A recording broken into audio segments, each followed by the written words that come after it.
Reggae singer Barrington Levy has entered the top 10 of the Reggae iTunes chart following the release of the Western thriller The Harder They Fall. Levy's hit single Here I Come currently sits in the number 9 spot on the chart, giving new life to the Jamaican classic.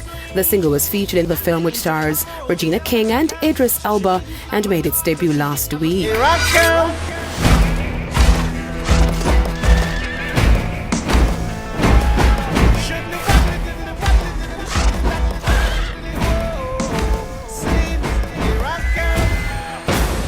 The Harder They Fall movie soundtrack also features Levy's Better Than Gold and Grammy winner Coffee on the title track.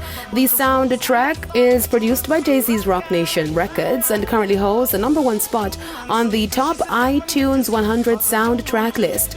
Coffee's latest release, West Indies. Pop star Rihanna has announced the reissue of her special limited edition release of all 8 of her albums on vinyl.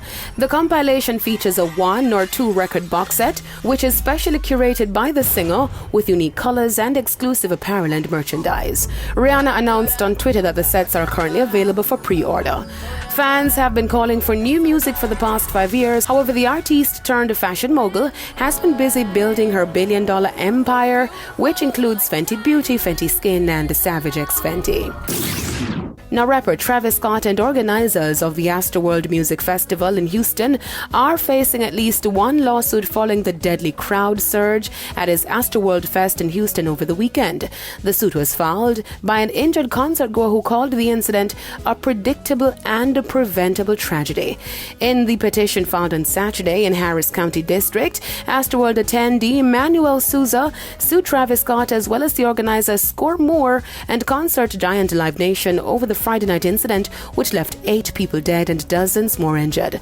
The crash occurred during the first night of the 2-day music festival attended by more than 50,000 people. The event, named after one of Travis's albums, was hosted at the NRG Park Stadium complex in his hometown. The exact cause of the disaster and the timeline of events are still unclear, but videos and witness accounts appear to indicate a chaotic scene in which the already rowdy crowd surged towards the stage, making it difficult for some to breathe. Over the weekend, Travis Scott took to Instagram, where he expressed his devastation and condolences for those who lost their lives during the tragic incident. I'm Deidre reporting for E! Prime.